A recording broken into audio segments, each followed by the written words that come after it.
Suryakanta versus Chandrakanta.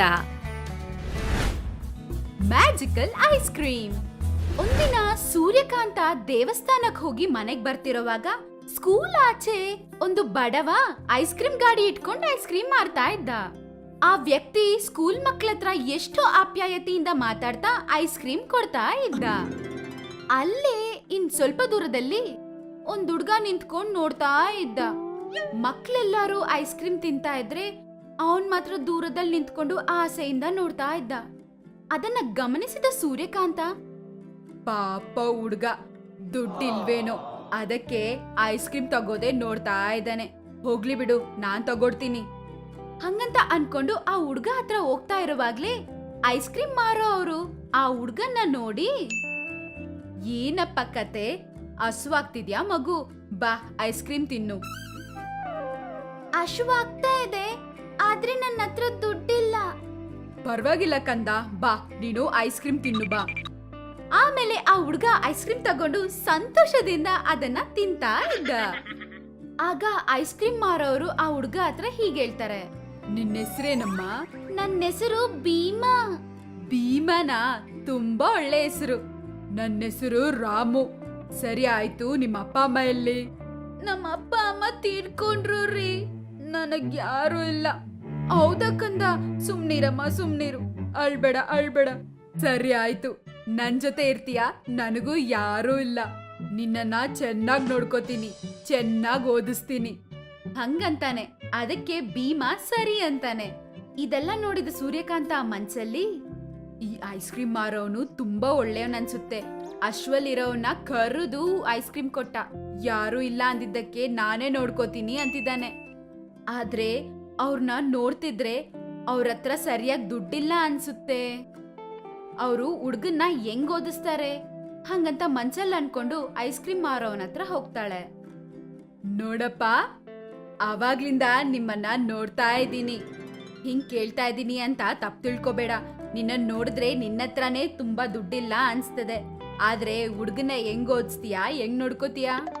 ನೀವ್ ಹೇಳೋದ್ ನಿಜ ರೀ, ಹೌದು ನನ್ನ ಹತ್ರ ದುಡ್ಡಿಲ್ಲ, ಆದ್ರೆ ಈ ಹುಡ್ಗನ್ ನೋಡ್ತಿದ್ರೆ ಚಿಕ್ಕ ವಯಸ್ಸಲ್ಲಿ ನನ್ನನ್ ನೋಡ್ಕೊಂಡಂಗಿದೆ.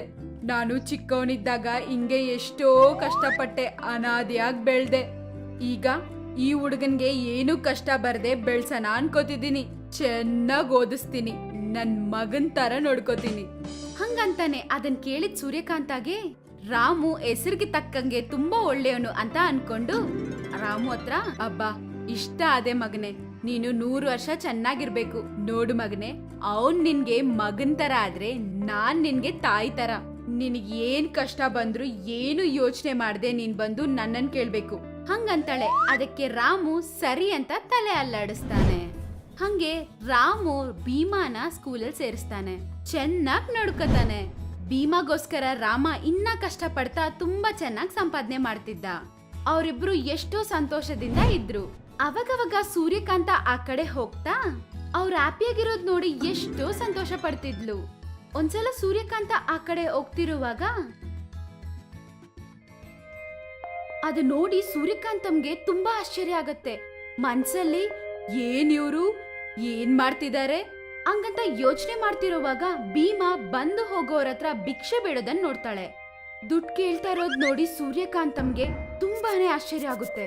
ಸೂರ್ಯಕಾಂತಂ ಭೀಮಾ ಹತ್ರ, ಏನ್ ಮಗ್ನೆ ಏನಾಯ್ತು, ಸ್ಕೂಲ್ಗೆ ಹೋಗದೆ ಭಿಕ್ಷೆ ಬೇಡ್ತಿದ್ಯಾ, ರಾಮು ಎಲ್ಲಿ ಹಂಗಂತ ಕೇಳ್ತಾಳೆ. ಆಗ ಭೀಮಾ ಅಳ್ತಾ, ಅದು ದಿನ ಹೋದಂಗೆ ಇವತ್ತು ನಮ್ ರಾಮು ಐಸ್ ಕ್ರೀಮ್ ಮಾರಕ್ಕೆ ಹೋದ ಅಂತೆ ಅಮ್ಮ.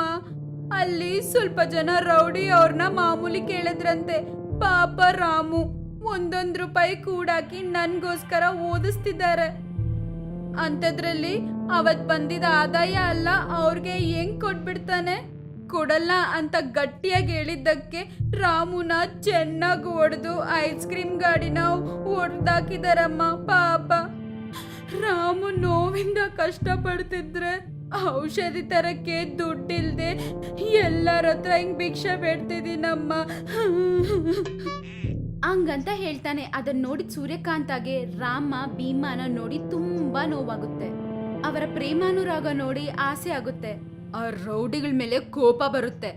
ತಕ್ಷಣ ಭೀಮನ್ ಕರ್ಕೊಂಡು ರಾಮು ಹತ್ರ ಹೋಗ್ತಾಳೆ. ಹೋಗಿ ಅವಳ ಮ್ಯಾಜಿಕ್ ಇಂದ ಗಾಯ ಎಲ್ಲ ಮಾಯ ಮಾಡ್ತಾಳೆ. ಒಡ್ದೋಗಿರುವ ಮ್ಯಾಜಿಕ್ ಗಾಡಿಗೆ ಬದಲಾಗಿ ಮ್ಯಾಜಿಕ್ ಐಸ್ ಕ್ರೀಮ್ ಗಾಡಿ ಕೊಡ್ತಾಳೆ. ಅದನ್ನ ನೋಡಿ ಅವರಿಬ್ರು ಎಷ್ಟೋ ಸಂತೋಷ ಪಡ್ತಾರೆ. ಆಗ ಸೂರ್ಯಕಾಂತಂ ರಾಮು ಹತ್ರ, ಏನೋ ನಿನ್ಗೆ ಇಷ್ಟ ದೊಡ್ಡ ಕಷ್ಟ ಬಂದಿದೆ, ನಿನ್ಗೆ ಈ ಅಮ್ಮ ಜ್ಞಾಪಕ ಬಂದಿಲ್ವಾ? ಸರಿ, ಹಾಗಿದ್ದೇನೋ ಆಯ್ತು. ಇನ್ಮೇಲೆ ನೀನು ಯಾರಿಗೂ ಭಯ ಪಡ್ಬೇಡ. ನೋಡು, ಇದು ಮ್ಯಾಜಿಕ್ ಐಸ್ ಕ್ರೀಮ್ ಗಾಡಿ. ನೀನು ಇದನ್ನ ಅವ್ರಿಗೆ ಪ್ರೀತಿಯಿಂದ ಕೊಡು ಸಾಕು. ಬೇರೆ ಎಲ್ಲ ಇದೇ ನೋಡ್ಕೊಳ್ಳುತ್ತೆ. ಅದನ್ನ ಕೇಳಿಸ್ಕೊಂಡು ಅವರಿಬ್ರಿಗೂ ಖುಷಿ ಆಗುತ್ತೆ. ಮಾರನೇ ದಿನ ಆ ರೌಡಿಗಳು ಮಾಮೂಲ್ಗೋಸ್ಕರ ಮತ್ತೆ ಬರ್ತಾರೆ. ಸೂರ್ಯಕಾಂತಂ ಕೊಟ್ಟಿದ್ದ ಧೈರ್ಯದಿಂದ ಭಯ ಪಡ್ದೆ ರಾಮು ಅಲ್ಲೇ ಇರ್ತಾನೆ. ರೌಡಿಗಳು ಬಂದು ಮಾಮೂಲಿ ಕೇಳ್ತಾರೆ. ಅದ್ರಲ್ಲೊಬ್ಬ, ಏನೋ ನೆನ್ನೆ ತಿಂದಿದ್ದ ಏಟು ಸಾಕಾಗಿಲ್ವಾ? ಮಾಮೂಲಿ ಕೊಡು. ನೆನ್ನೆ ನೀವ್ ಕೊಟ್ರಿ, ಇವತ್ತು ನಾನ್ ಕೊಡ್ತೀನಿ ಹಂಗಂತ ಹೇಳ್ತಾನೆ. ಅದನ್ ಕೇಳಿಸ್ಕೊಂಡು ಅಲ್ಲಿರೋ ಎಲ್ಲ ರೌಡಿಗಳು ಗಟ್ಟಿಯಾಗಿ ನಗ್ತಾರೆ. ಅದ್ರಲ್ಲೊಬ್ಬ, ಏನೋ ಇವಾಗ ನೀನು ನಮ್ಮ ನೋಡಿದೀಯಾ? ಹೊಡಿ ನೋಡೋಣ. ಇಲ್ಲ ಅಣ್ಣ, ನೆನ್ನೆ ನೀವು ಕೊಟ್ಟಿದ್ದ ಏಟಲ್ಲ ಅಣ್ಣ ನಿಮಗ್ ಕೊಡ್ತೀನಿ ಅಂತ ಹೇಳಿದ್ದು, ಐಸ್ ಕ್ರೀಮು. ನಿಮ್ಗೆ ಐಸ್ ಕ್ರೀಮ್ ಕೊಡ್ತೀನಿ ಅಂದೆ. ಹಂಗಂತೇಳಿ ಅವ್ರಿಗೆ ಐಸ್ ಕ್ರೀಮ್ ಕೊಡ್ತಾನೆ. ಅದನ್ನ ನೋಡ್ದವ್ರು ಹಿಂಗ್ ಅನ್ಕೋತಾರೆ, ಅದು ಇವಾಗ ಇವನ್ ದಾರಿಗೆ ಬಂದಿದ್ದಾನನ್ನ, ಅದಕ್ಕೆ ಇವನು ಐಸ್ ಕ್ರೀಮ್ ಕೊಡ್ತಿದ್ದಾನೆ. ಕೊಡೋ ಐಸ್ ಕ್ರೀಮು, ಚೆನ್ನಾಗಿ ತಿಂತೀವಿ. ಆಗ ರಾಮು ಸೂರ್ಯಕಾಂತ ಕೊಟ್ಟಿರುವ ಮ್ಯಾಜಿಕ್ ಐಸ್ ಕ್ರೀಮ್ ಗಾಡಿಯಿಂದ ಅವ್ರಿಗೆ ಐಸ್ ಕ್ರೀಮ್ ಕೊಡ್ತಾನೆ. ಅದನ್ನ ತಿಂದವರು ಆ ಮ್ಯಾಜಿಕಲ್ ಐಸ್ ಕ್ರೀಮ್ ಇಂದ ತುಂಬಾ ಕೂಲ್ ಆಗ್ತಾರೆ. ಅವ್ರೊಳಗಡೆ ಇರುವ ಒಳ್ಳೆತನ, ಮಾನವತ್ವ ಆಚೆ ಬರುತ್ತೆ. ಅವರು ಅಳ್ತಾ ರಾಮು ಹತ್ರ, ನೀವು ಎಷ್ಟು ಒಳ್ಳೆಯವರು, ನಿಮ್ಮ ಹತ್ರ ದುಡ್ಡು ತಗೊಂಡು ಎಷ್ಟು ತಪ್ಪು ಮಾಡಿದ್ವಿ, ನಿಮ್ ಕತೆಗೆ ಇನ್ಮೇಲೆ ಬರಲ್ಲ ಹಂಗಂತೇಳಿ ಅವ್ರ ಹತ್ರ ಇರೋ ದುಡ್ಡೆಲ್ಲ ಅವನಿಗೆ ಕೊಟ್ಬಿಡ್ತಾರೆ. ಇನ್ನೊಂದ್ ರೌಡಿ ಅಳ್ತಾ, ನಿಜವಾಗ್ಲೂ ನಮ್ಮನ್ ಕ್ಷಮಿಸು ತಮ್ಮ, ಇನ್ಮೇಲೆ ನಿನಗ ಹಾನಿ ಮಾಡಲ್ಲ. ನಿನಗೇನಾದ್ರೂ ಹೆಲ್ಪ್ ಬೇಕಂದ್ರೆ ನಮಗೆ ಹೇಳು ಬ್ರದರು, ನಾವು ನಿಮ್ಗಿದೀವಿ ಹಂಗಂತ ಹೇಳ್ತಾ ಅಳ್ತಾ ಹೋಗ್ಬಿಡ್ತಾರೆ. ಆಗ ರಾಮು ಮನ್ಸಲ್ಲಿ, ಇನ್ಮೇಲೆ ಈ ಗಾಡಿಯಲ್ಲಿರುವ ಐಸ್ ಕ್ರೀಮ್ ಯಾರು ತಿಂದ್ರು ಅವ್ರೊಳಗಡೆ ಇರುವ ಮಾನವತ್ವ, ಒಳ್ಳೆತನ ಆಚೆ ಬರುತ್ತೆ. ಅಮ್ಮ ಸೂರ್ಯಕಾಂತ, ಥ್ಯಾಂಕ್ಸ್ ಅಮ್ಮ ಹಂಗಂತ ಅನ್ಕೊಂಡ.